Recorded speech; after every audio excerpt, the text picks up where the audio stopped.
Voy a contar la historia del llamado Partido de la Muerte, en donde un equipo de fútbol humilló al régimen nazi en plena Segunda Guerra Mundial y que pasarían a la historia por su increíble coraje y pasión. Vamos a ponernos en contexto y nos vamos a situar en Ucrania, en Kiev, en 1941, un país más, una ciudad más, en donde los nazis habían invadido y sometido a la población. Joseph era el dueño de una panadería que podía seguir operando su negocio gracias a tener raíces alemanas. Un día, caminando por la calle entre los ya casi indigentes, reconoció a una de las figuras de su equipo, Nikolai Trusevich, el arquero del Dinamo. El panadero no dudó un instante en ofrecerle su ayuda y entre medio de artimañas y engaños logró darle techo, comida y un trabajo al arquero, que en su momento fuera la estrella de su equipo. En poco tiempo la panadería se convirtió en un espacio que se respiraba fútbol y obviamente olor a pan.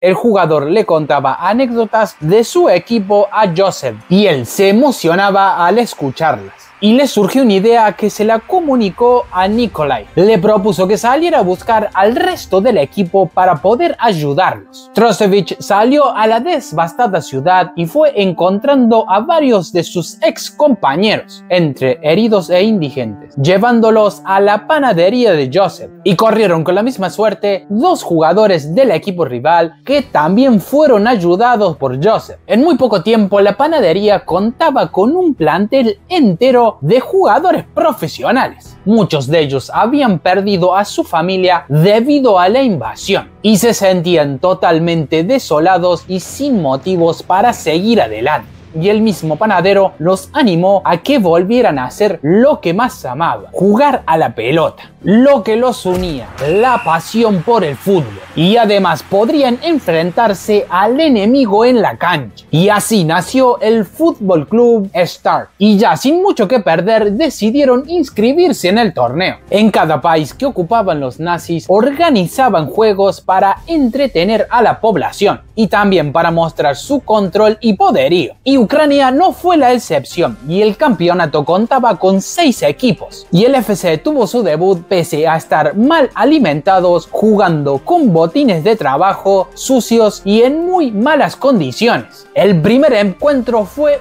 una paliza, ganaron 7-2, el segundo contra los húngaros 6-2, el tercero contra Rumania 11-0 y el cuarto partido es el que los metería en serios problemas. Terminó con una goleada de 6-2 contra el equipo del ejército nazi. Los invasores se molestaron muchísimo tras la derrota, pues sabía que el FC Star podría repercutir en crear un fuerte nacionalismo ucraniano. Y como la población veía a los soldados alemanes, no les gustaba para nada que estuvieran amasando tantas victorias.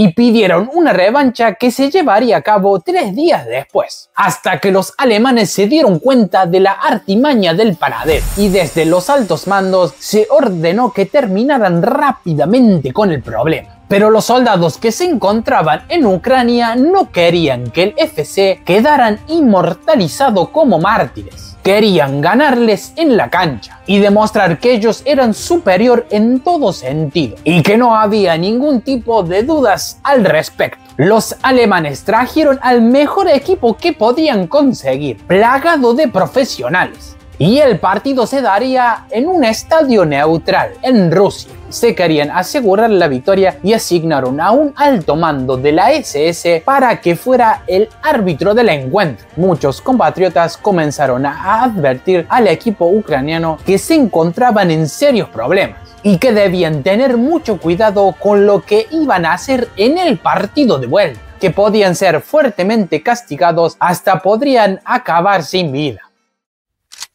Pero pese a estas amenazas, el equipo acudió al estadio y se presentaron decididos a ganar. Ya en el campo de juego, los dos equipos a mitad de cancha, listos para comenzar el enfrentamiento, y los ucranianos se negaron a hacer el saludo nazi. La gente estaba eufórica después de aquel acto de rebeldía y provocación, percibiendo los ánimos del partido.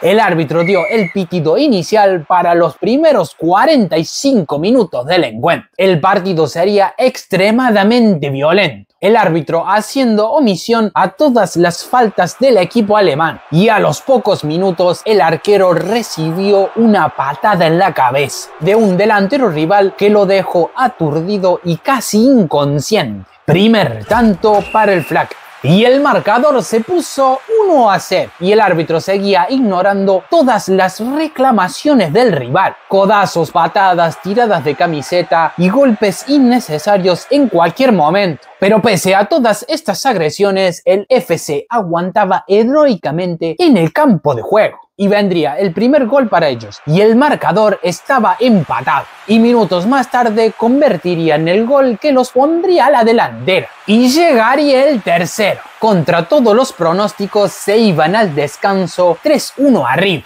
En el entretiempo recibieron la no grata visita en el vestuario de las fuerzas alemanas, que los amenazaron explícitamente que no debían ganar el partido bajo ningún pretexto. En un primer momento pensaron en huir asustados por la advertencia, pero rápidamente cambiaron de idea y decidieron que volverían al campo de juego y que vengarían a sus familiares desaparecidos y le darían una lección a sus enemigos, haciendo lo que más amaban, jugar al fútbol. Ambos equipos marcaron 2 goles y el tablero estaba 5-3 para los ucranianos. Llegó una jugada mágica de uno de los delanteros del Star. Gambeteó a todo el equipo rival, incluyendo al portero. Y cuando estaba solo frente al arco rival, se dio media vuelta y pateó la pelota para el centro de la cancha, dando un claro mensaje de provocación, poniendo en ridículo a su rival todopoderoso.